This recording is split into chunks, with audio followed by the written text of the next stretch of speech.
Welcome, my dear students of 10 to my history class. Today, same topic, same lesson I am going to teach you. As for the following points mentioned in the book, I shall explain you this topic. First point, reaction of the British government. The reaction of the British government. The British government, from the very beginning, was satisfied with the method, with the technique used by the moderate leaders. The moderate leaders were the first Indian national leaders with a political agenda. Only because of that reason, the British, in some cases, showed reaction against them. They reacted against the moderate leaders. Now, what was about the reaction of the British government? The British government had greeted the formation of the Congress with cautious enthusiasm. The British government reacted about the establishment of the Indian National Congress, since it was set up by a British ex-civilian AOU.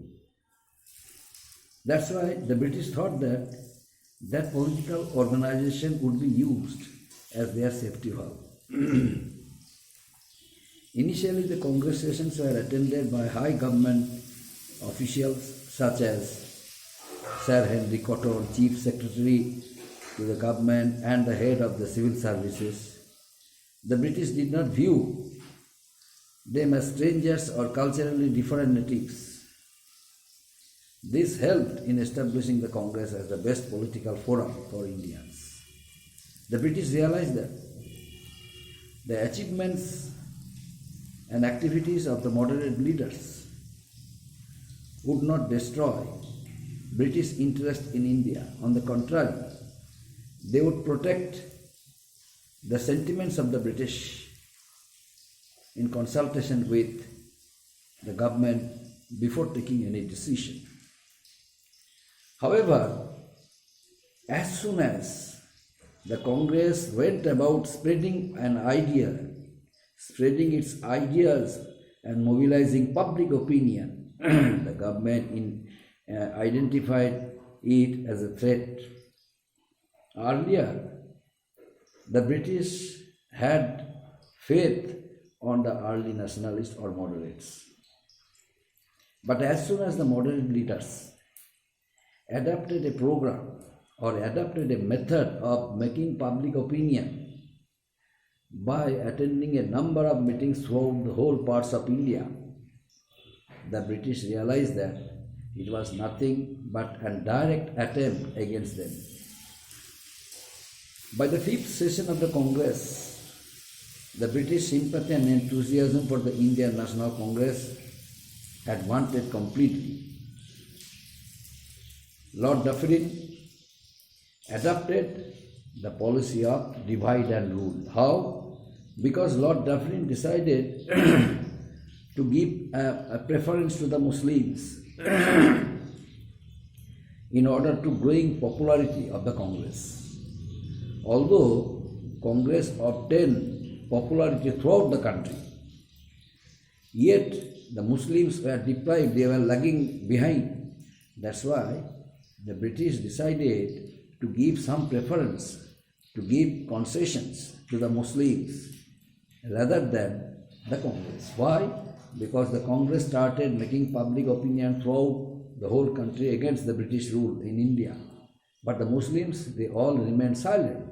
That's why they should be given better opportunities. They should be given some concessions so that the popularity of the Congress might be curbed. That's why the British, under the viceroyship of Lord Dufferin, adopted the policy of divide and rule. That means treatment for the Muslims and treatment for the Congress varied.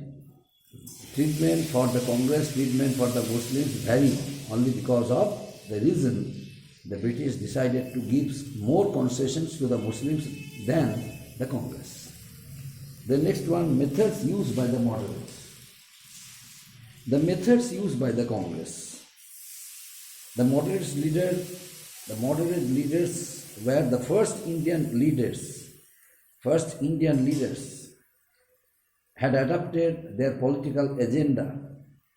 The previous rebellion of 1857, that means the first war of independence,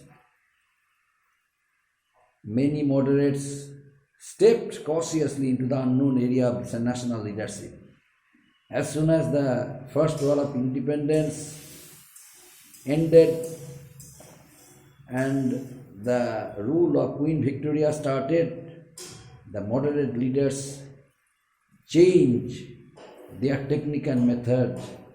Their methods were constitutional, lawful, and non-confrontational.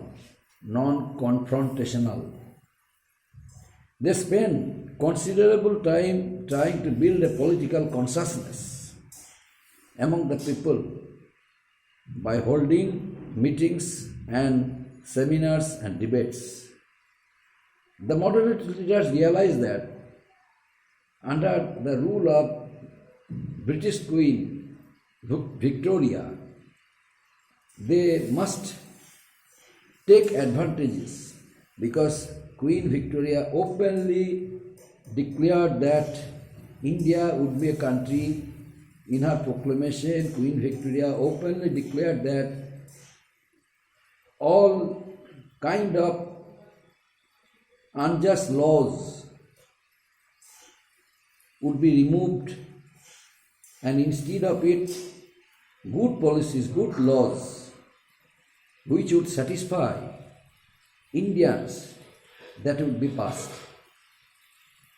The moderate leaders realized that it was the right time to establish themselves as leaders, believed in constitutional means, lawful and non-confrontational means.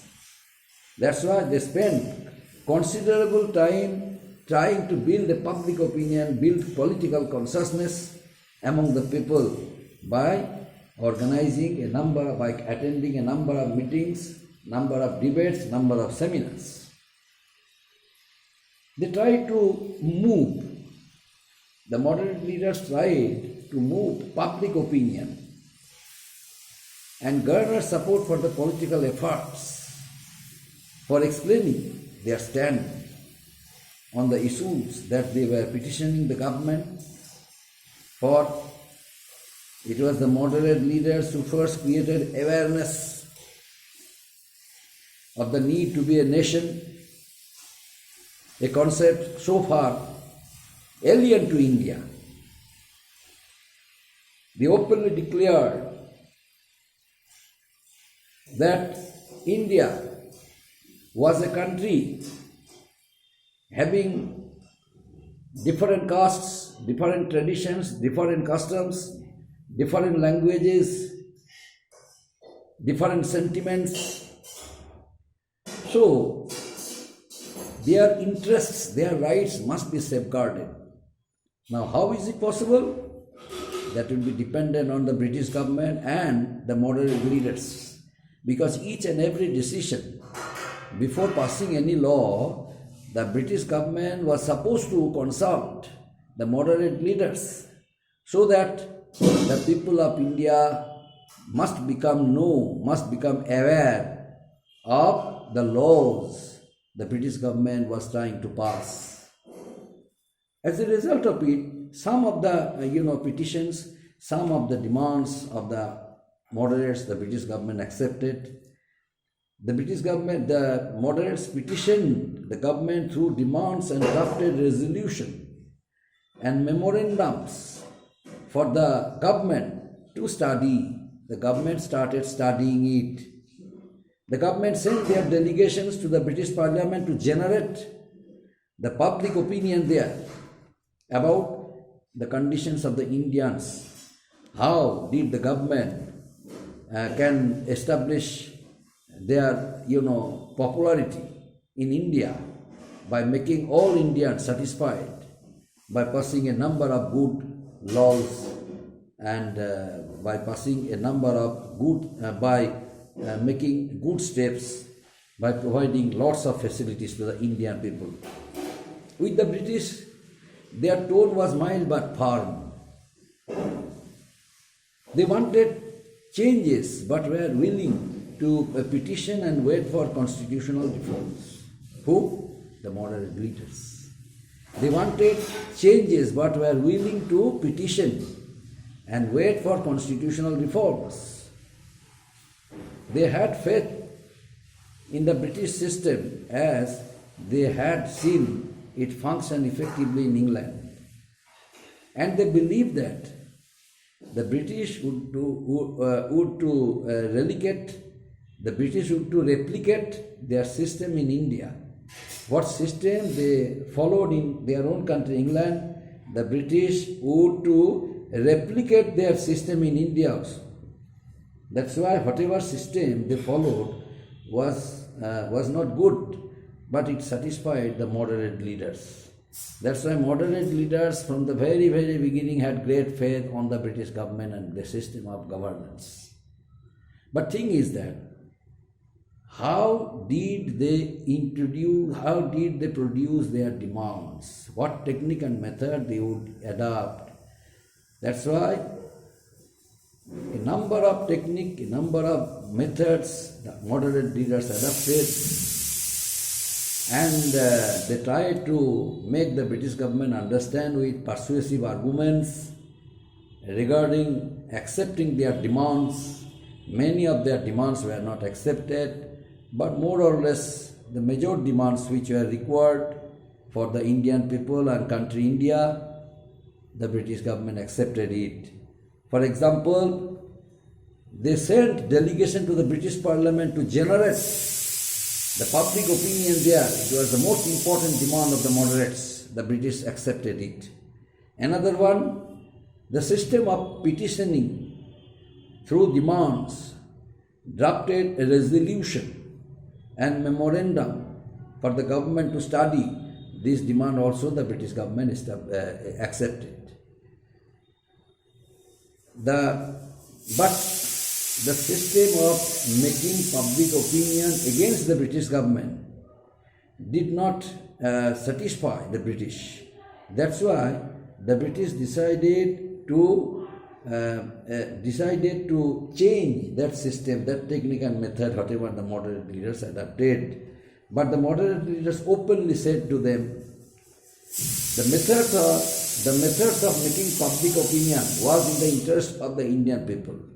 Because many Indian people who were living in the remote villages, they had no education, no culture, only one thing was there, that was their nationalistic aspiration. They knew that they all were Indians, but they had no right to exercise. That's why making public opinion throughout the country was an important part of their method and technique. So it must be adapted. The British government must not rack their brain over this matter. And as a result, the British remained silent about that technique and method of making public opinion. But at the same time, the moderate leaders stressed on the method of constitutional, lawful and non-confrontational, spent considerable time trying to build a public consciousness, public opinion among the people by attending a number of meetings, number of debates, number of seminars. And some educated people also took part in order to make public opinion, in order to attract common people so that they must come forward and would become a part of their national movement. That's why, my dear student, it was Lord Dufferin, one viceroy of British government, decided to give preference to the Muslims. As soon as Lord Dufferin decided to give better opportunities, better concessions to the Muslims, the moderate leaders strongly opposed it. The moderate leaders strongly opposed it and raised the question of racial discrimination, raised the question of inequality, raised the question of constitutional confrontation, because the British government adopted the policy of divide and rule. What technical method the moderate leaders adopted, it helped the two communities of India, the Muslim and the Hindus. They started working anonymously, unitedly, so that the British rule in India must not harm the sentiments of the Indians, and must protect and must provide, must safeguard the rights of the Indian people. That's why both the two communities, the Hindus and Muslims, started working unitedly. But the British government, as soon as the moderate leaders started making public opinion throughout the country, in order to reduce the growing popularity of the Congress, the government decided to give preference to the Muslims, economic concessions to the Muslims than the Congress. Up to this, my dear students. Next day, the remaining part. Thank you.